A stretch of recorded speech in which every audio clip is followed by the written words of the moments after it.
This is a story of modern-day slavery and the criminal organization that steers it to American shores. A cunning mastermind supplies the cash, You, out the car! bankrolling betrayal and murder on 2 continents. Will police and Interpol crack this global network? Jurisdiction, the world. When crimes are committed, an international organization unites police officers to deliver justice. Interpol Investigates.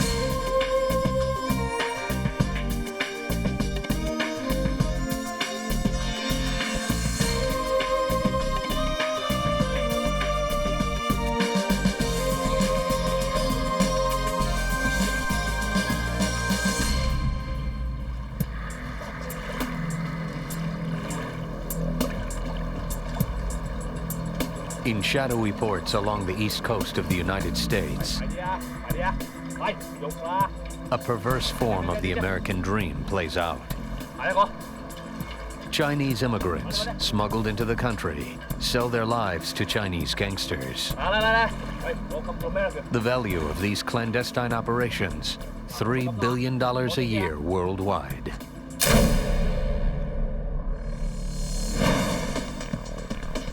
The smugglers use many routes, but their final destination is New York City and its thriving Chinese community. This criminal enterprise finds fertile soil in mainland China.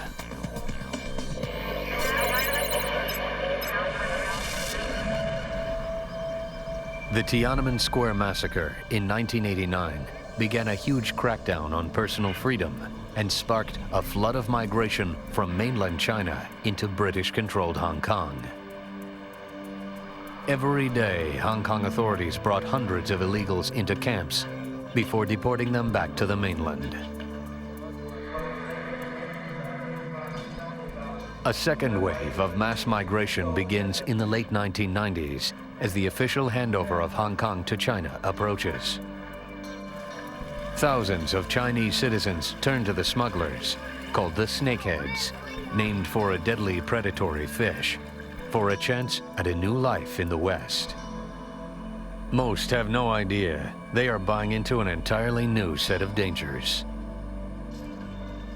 The migrants pin all their hopes on a one-way ticket to American prosperity. Human smuggling has been very lucrative. There can be no doubt about that.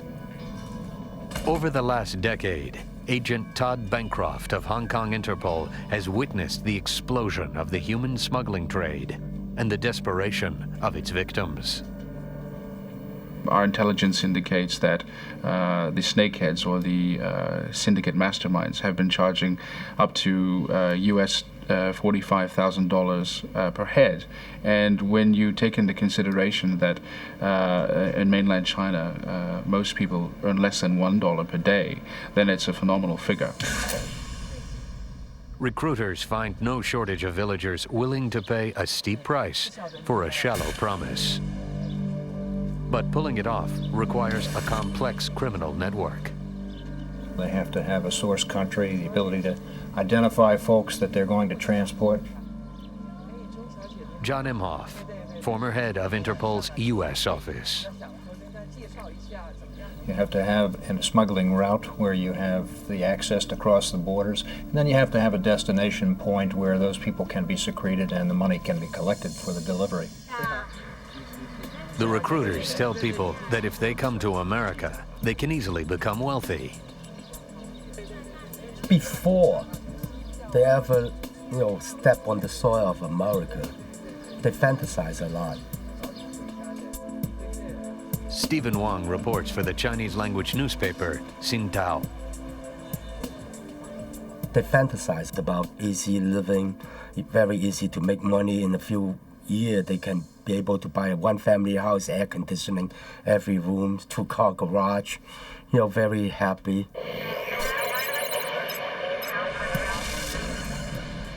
But as soon as their feet touch American soil, they're over their heads in debt. They'll spend up to 7 impoverished years working to pay the snakeheads off.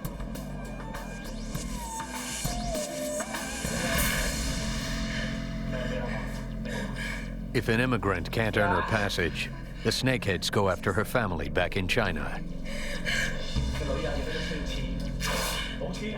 It takes just a phone call.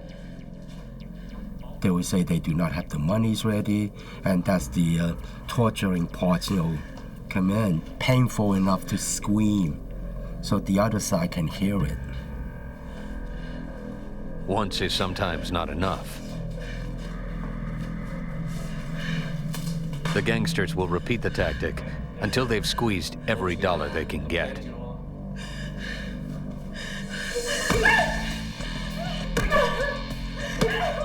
The family, knowing that they are getting tortured or maybe gonna get killed, they would go out and borrow money if they do not have anything. They would call all the cousins, distant cousins, every one of them come up with a few $1,000s to bail this individual out. These Chinese gangs use violence as a weapon. They'll kill you if you don't play ball. This is generally an ethnic crime. So once they transcend their own borders and they're in another country, they lose the ability to communicate with anyone. They don't have law enforcement contacts, and they become isolated and dependent on their captors. The immigrants can't go to the police because they're here illegally. And besides, they have an inherent distrust of all authority. Unfortunately, we were brought up not to trust the police. We were brought up the police are corrupted. We were brought up that they are evil. So it's very difficult for the police to tell, to recruit or to talk to somebody who happens to be a victim of a crime or witness a crime. We learn how to mind our own business, to keep our mouth shut. The gangs know it and exploit it viciously. If a smuggled immigrant tries to slip the gang's grasp, her punishment will be swift and unrelenting.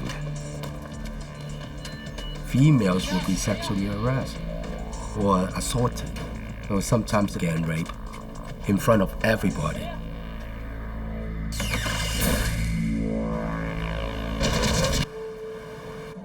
Of the many Chinese gangs in New York City, the Fuqing gang claims the biggest stake in alien smuggling. The snakeheads conduct their business carefully.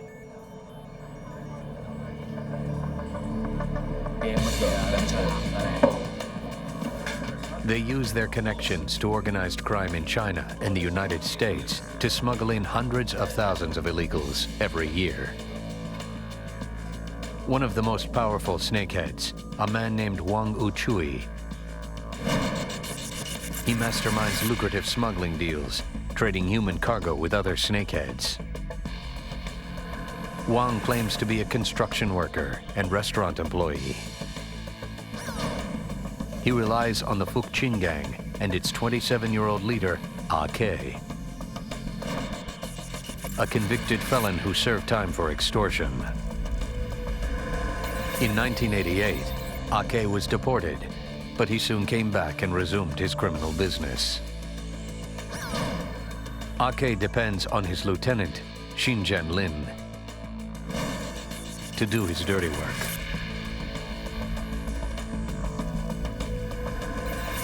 "30-year-old Lin uses violence and torture to carry out his boss's orders.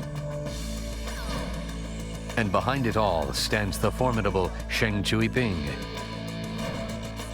They call her Big Sister Ping, and she bankrolls the whole thing. She's worth an estimated $30 million.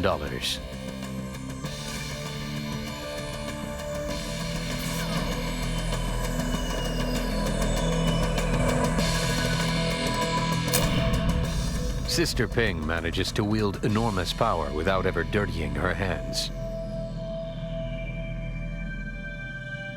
For more than a decade, she has run a souvenir shop and a restaurant in New York's Chinatown. But her main source of income comes in under the counter. She operates an illegal money transfer business that immigrants use to send money back to China. The service grows so popular that the nearby and legitimate Bank of China has to offer new customers free televisions to compete with her operation. This 43-year-old illegal immigrant was smuggled into America in 1981. Soon after, she and her husband began bringing in huge illegal shiploads of Chinese citizens.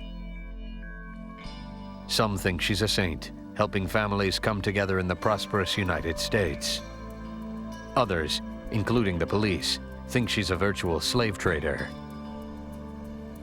The INS nailed her once and convicted her of smuggling. She's already served 6 months in prison. From what I heard from other people from different sources, I believe she is a smuggler with a strong connection to the Fuqing gang, the underworld. Sister Ping has the money. The Fuqing gang has the means.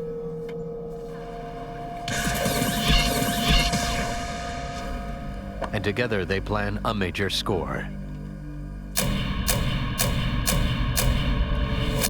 Now they plan to move almost 300 Chinese immigrants. The smugglers expect to pull in over $9 million. Sister Ping agrees to share a healthy cut of the profits with gang leader Ah-Kei.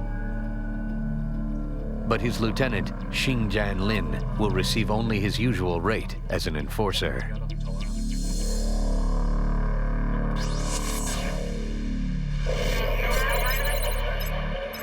They outfit a rundown freighter called the Golden Venture for this new smuggling operation. The ship leaves Bangkok on February 14, 1993, and stops off in Pattaya, Thailand to pick up 90 passengers. 2 weeks later, it arrives in Kenya to pick up 190 more passengers. Then the freighter heads for Boston.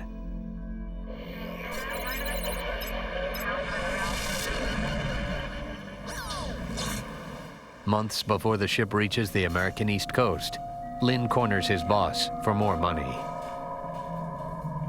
He tells Ah-Kei that if he doesn't get a bigger share, he will leave the gang and take members with him. But Ah-Kei refuses, setting the stage for a showdown. So Xindian Lin wanted to take over the gang from Ah-Kei. Former assistant prosecutor Bill Murray. They had the Golden Venture coming in, 300 illegal immigrants on that ship, $35,000 apiece. Do the math.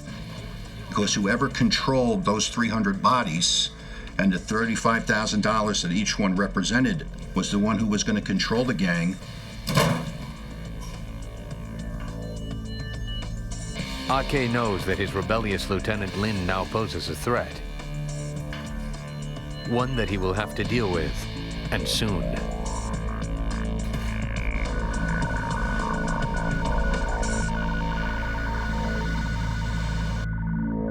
Gang Lieutenant Lin contacts his own enforcer, Kim Sin Lee, aboard the ship. It's time for Lin to take over Ah-Kei's business. Lin orders the enforcer, Lee, to divert the ship from Massachusetts to New York, where his men can unload it. Lee and Lin agree to wait until the Golden Venture draws closer to shore to make their move. The captain and crew suspect nothing. They stay on course to unload the ship off the Massachusetts coast. Below deck, the months of living in squalor have taken their toll on the immigrants. Many have dysentery and are constantly seasick. I came across with somebody that, do not have enough water to drink and stole a bottle of water, and somebody have to break his arm. I know some females that have to, trade sex for food. It's not pretty.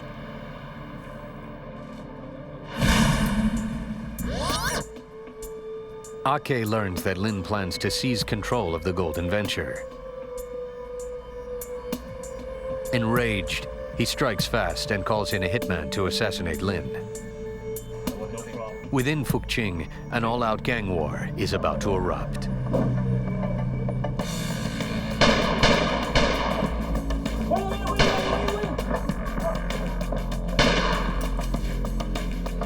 Whoever wins the fight for control of the gang will inherit the lives of almost 300 people steaming across the Atlantic.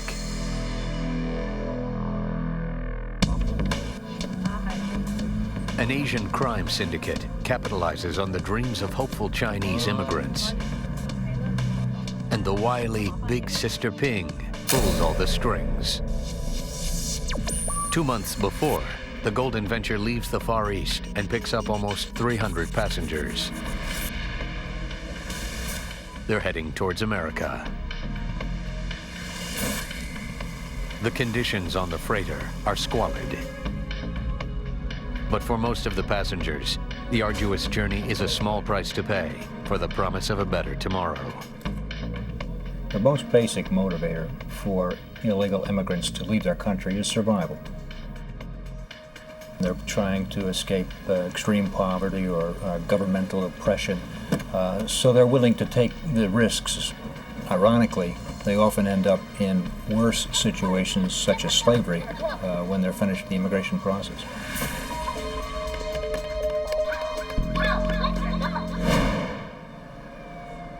In New York's Chinatown, the battle for control of this smuggling operation spills onto the streets. The leader of the Fuqing gang, Ake, has ordered a hit on his lieutenant, Xinjian Lin, for trying to steal control.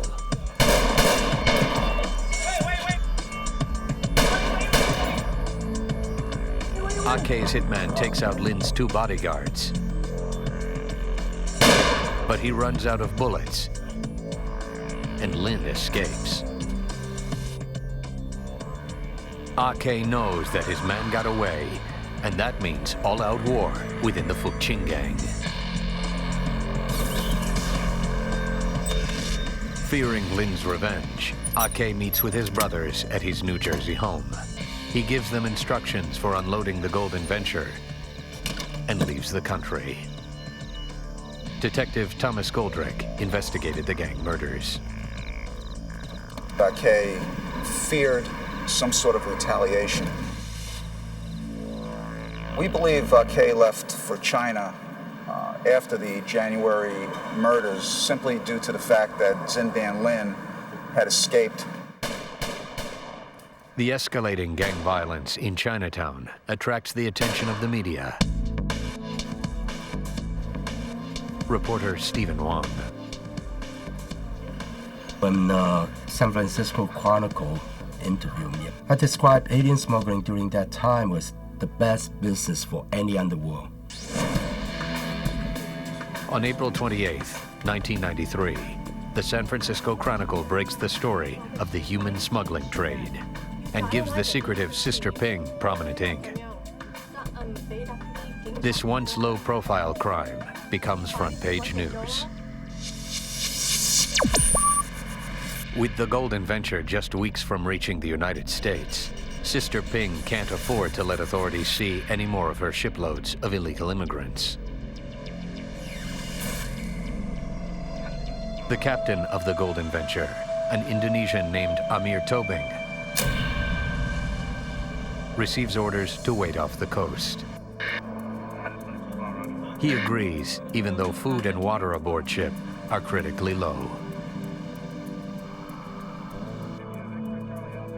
In his move to take over from the Snakeheads, Lin calls Kinsin Lee, his enforcer aboard the Golden Venture. He tells him to order the captain to take the ship to New York. But Captain Tobing refuses, and his crew forces Lee off the bridge.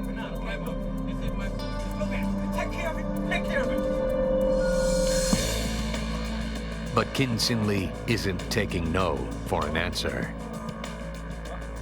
He commandeers 12 Chinese passengers.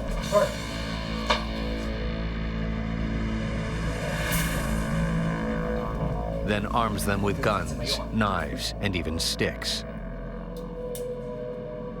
He forces them to storm the bridge of the Golden Venture.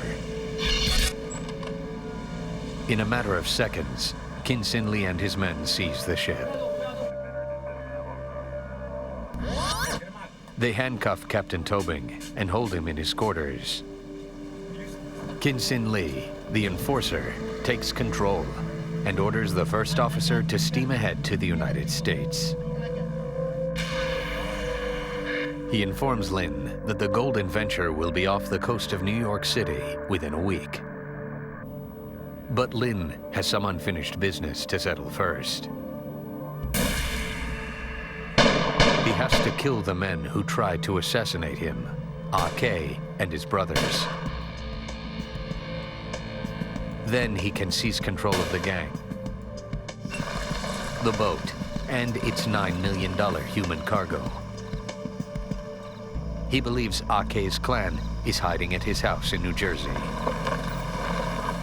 Ah-Kay and his brothers stand between Lin and a $9 million payday.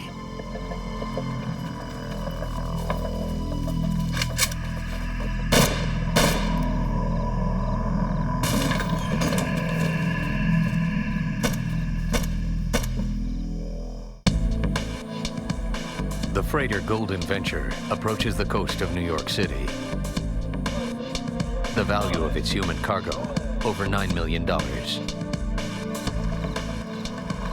But a war is raging within the Fuk Ching gang over control of the ship and its cargo. Lin and his followers storm the suburban New Jersey home of gang leader Ah-Kay.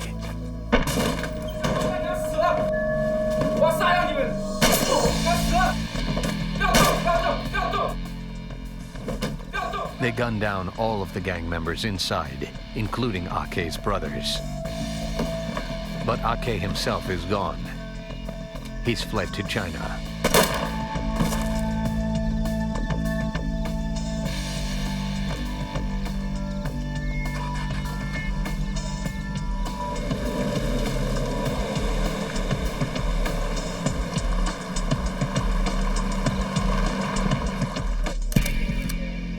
Police arrive in minutes.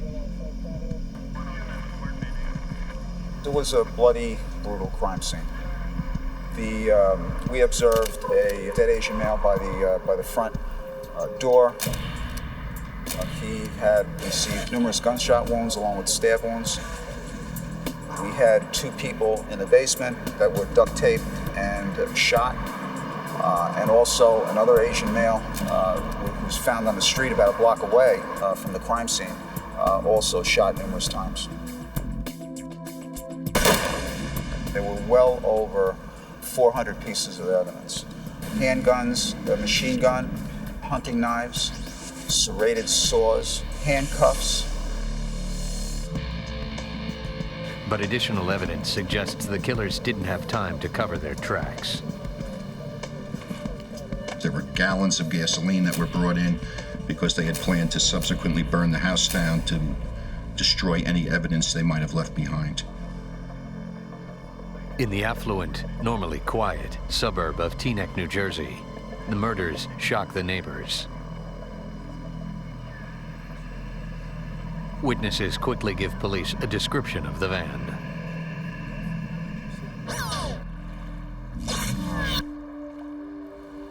Police radio the van's license number and description to all officers. They put up roadblocks along the Palisades and check every vehicle looking for the van.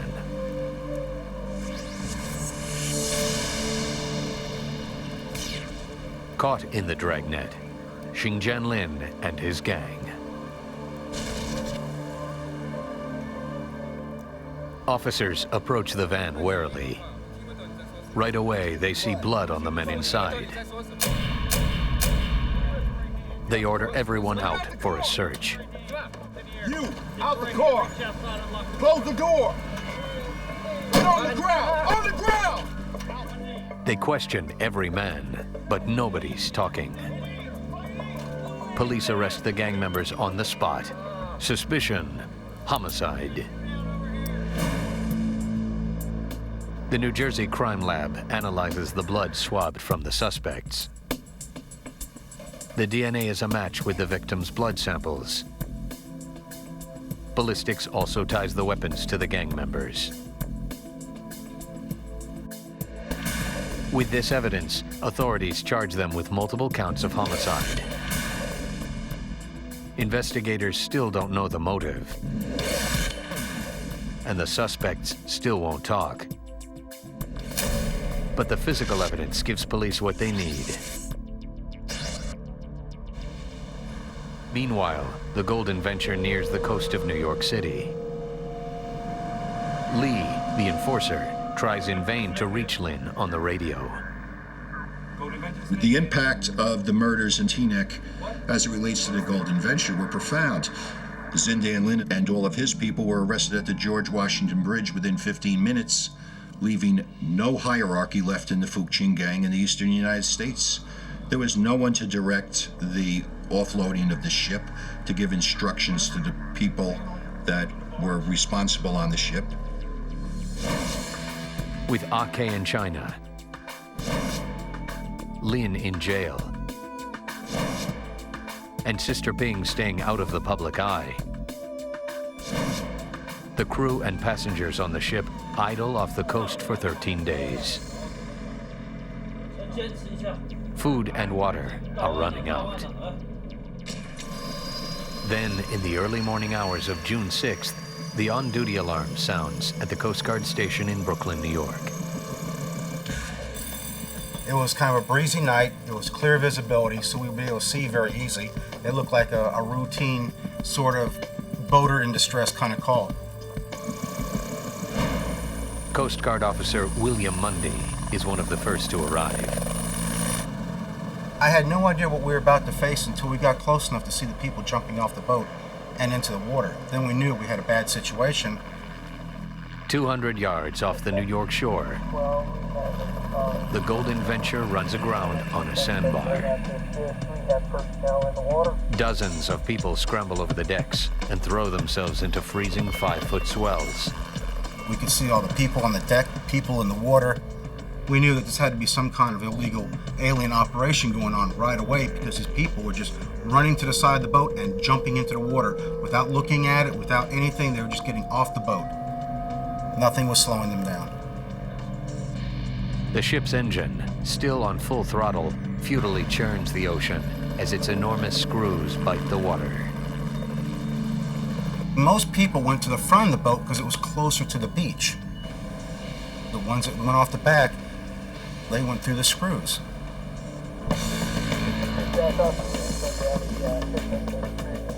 Coast Guard and police helicopters hover over the boat, ordering the passengers to remain on board. Stay on board. Do not jump off. Repeat, stay on board.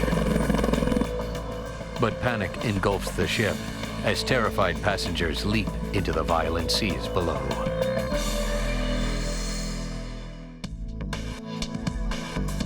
While authorities in a New Jersey suburb grapple with a bloody Chinese gang-related homicide, the freighter Golden Venture runs aground in New York Harbor. The ship carries its cargo of nearly 300 men and women who entrusted their lives to human smugglers known as snakeheads. Coast Guard and New York police helicopter pilots call for assistance, but they watch helplessly as frantic passengers leap from the stranded ship. Emergency personnel care for those strong enough to make it to shore. It looked like chaos. We see people lying down, could not tell whether this person's still breathing or not. And then later on, I find out this guy's dead. Despite rescuers' efforts, the current slams bodies against the jetties. 7 people die. I could see this massive group of people that was growing as more and more law enforcement responded and more aliens were pulled off the vessel or out of the water. Special Agent Karen Pace investigates the disaster for the Immigration and Naturalization Service. many of the aliens, as they before they jumped, they bagged up what few items they had in plastic bags, and they jumped overboard with those bags. But being the water was so rough, they couldn't maintain holding that and swimming. So these bags of items would wash up on the shore. When the INS questions the passengers, they answer only one thing: political asylum. They don't mention the ship's crew or the criminal events on board. Someone had clearly coached these passengers into collective amnesia. When I asked them who's the smuggler or who's the recruiter, if you do not know who's the smuggler, they will hesitate. They will pause. Then they will try to tell you something else. And they will try to tell you that, I love this country. I love America. The INS takes 276 people into custody. Buses bring them to nearby Fort Tilden Military Reservation for processing and questioning. Watch the bus, make sure nobody gets off. To get the full story, investigators separate the crew from the passengers. The crew was Indonesian and Burmese, so they looked a little different and were dressed a little differently and were more easily to identify. Once they isolate the crew members, investigators try to determine who was responsible for this death ship. We asked them questions like, who gave you permission to go on deck? Were you allowed on deck? Who told you when you could eat? If there was a fight on board, who enforced discipline? Were there fights on board? One crew member stood out a little differently because he was not Indonesian or Burmese. And he claimed to be a passenger only. But we suspected this was not true, and that person subsequently was identified as Kinsin Lee, who was the chief smuggler on board the ship. There were people who were not there on the beach June 6th, who actually were the smugglers and organizers, who were the masterminds behind this smuggling venture. And those are the people we really wanted to identify and arrest and bring to justice.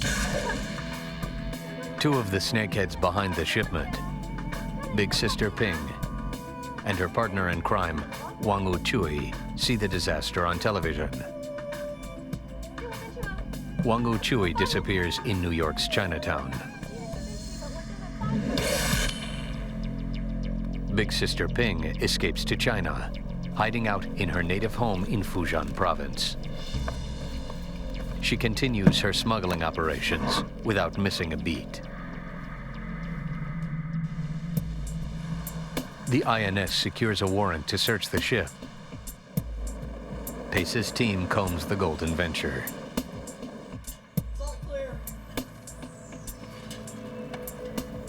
The living conditions on the boat were terrible. When you look at the boat and you see the way these people lived for several months on this ship, how does one human being do that to another? The choking stench of urine and vomit fills the hold. There is only one toilet. Very little food or water. They were truly victimized by their own people, and that's what I really am amazed at, the level of exploitation. Agents scour the golden venture, and they find a lead. It looks like a list of names and phone numbers. This list that was uncovered, which was in poor condition, was written in the Chinese language, including phone books and scraps of papers with telephone numbers. Investigators rush the documents to the forensics lab. Before the INS can translate these scraps of paper, they need to dry and preserve the evidence. What did he do with the passengers? Pace continues interrogating Captain Tobing and the crew. And the story of Lee's mutiny unfolds.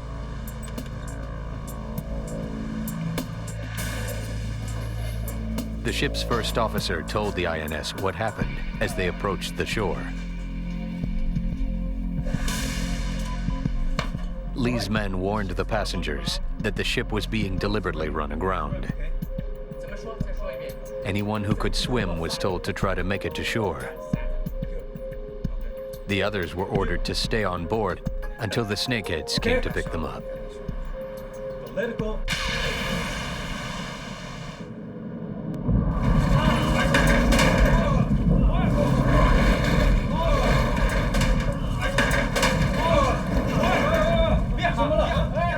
But as the Golden Venture rattled and shook, the miserable passengers dashed towards the door of the hold to what they believed was freedom. Once the ship tore into the sandbar, panic took over. Even as Pace and her team untangled the story of the Golden Venture, the investigation continues at the beach. Within days, authorities pull 3 more corpses from the water, bringing the total to 10 dead. Still more remain missing, and investigators start piecing together the story. We had a homicide investigation and an alien smuggling investigation. So we want to identify the snakeheads and arrest them. As the forensic scientists begin to translate the documents from the ship, they give Pace a solid lead. The names of 19 snakeheads, including Wang Chui. We saw his name and a list of people under him. Then we compared that to the ship-to-shore records, and that showed a telephone number that was subscribed to by his wife. Pace and her agents hit the streets in Chinatown to chase the lead. Finally, authorities know the names of the snakeheads: A.K., Wang Chui, and Sister Ping. They expand the manhunt internationally, calling upon Interpol to find the criminals and bring them to justice.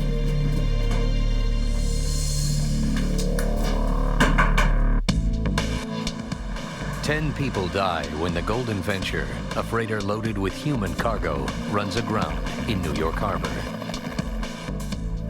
INS agent Karen Pace has learned the names of the so-called snakeheads behind the deadly voyage.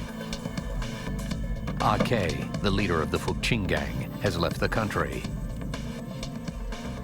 Interpol has alerted its offices around the world to track him down.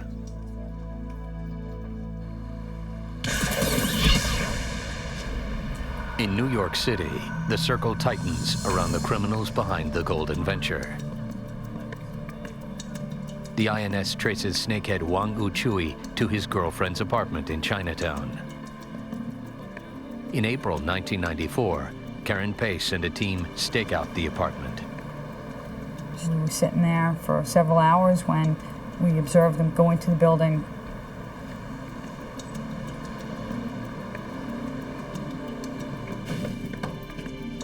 INS agents rush in behind them.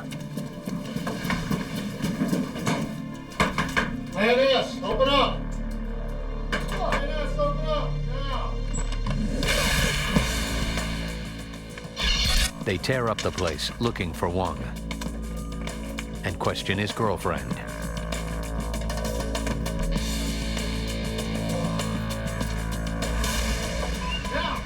Wang Chui, the powerful snakehead, cowers in a closet.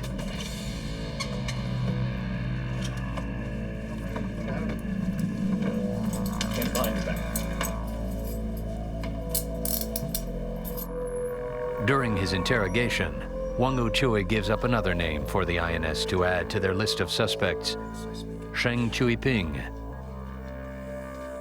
the woman known as Sister Ping. Authorities know the name. She's already served 6 months for smuggling aliens. INS agents now intensify their search for the snakehead mastermind. Sensing the fallout from the Golden Venture disaster, Sister Ping has already left the country.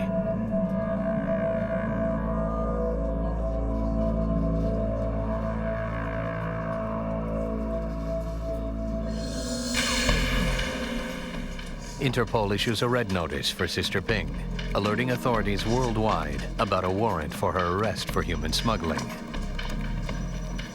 From her previous conviction, authorities have her fingerprints and mugshot on file. But now she's out of their reach, almost 7,000 miles away in her native home in Chiang Mai, China.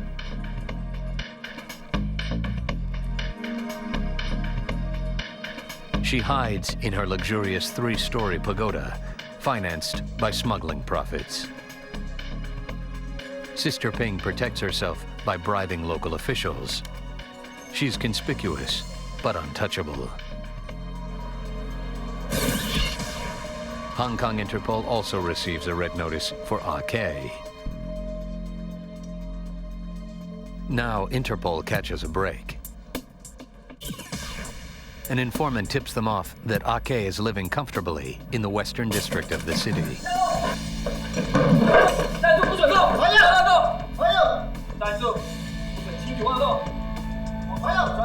AK is arrested without a fight, and they extradite him to the United States.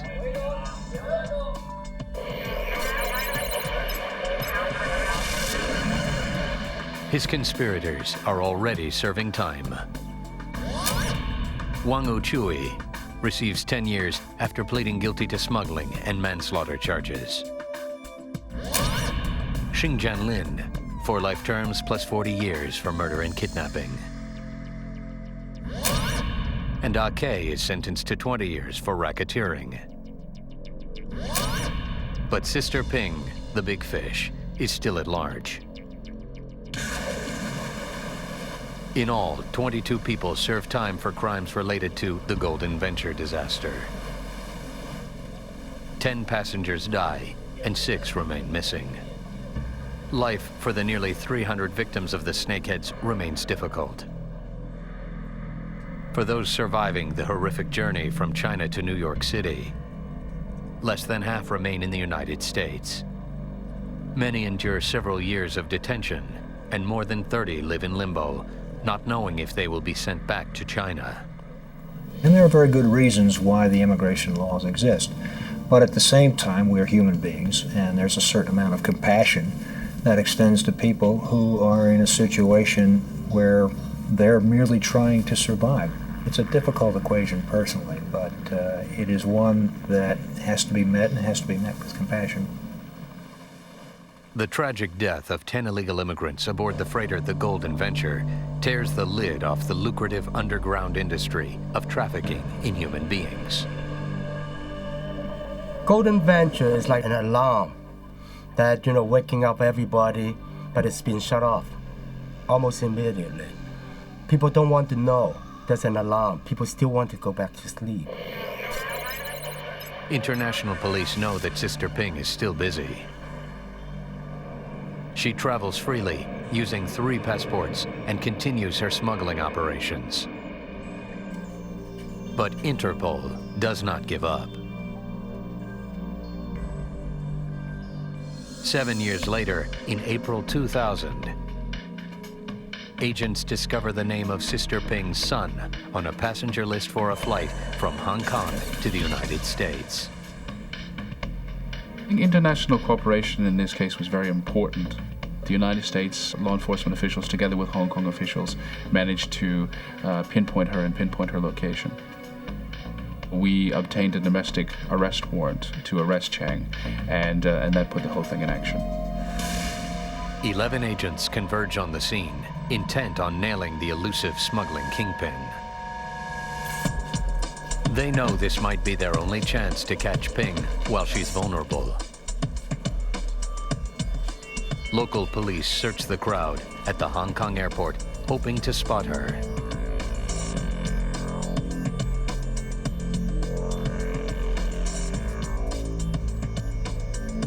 Sister Ping carries 3 fake passports from Belize, Hong Kong, and the United States. She claims it's a case of mistaken identity. But her fingerprints tell a different story. Finally, Sister Ping, Snakehead, is hooked. But proving her guilt in court is another matter. Although Hong Kong returned to Chinese rule in 1997, the extradition treaty between Hong Kong and the United States remains in effect. My unit within the Interpol division was specifically responsible for the extradition of Cheng Choi Ping to the United States. She was quite a tough cookie, but in the end, justice prevailed and she went back.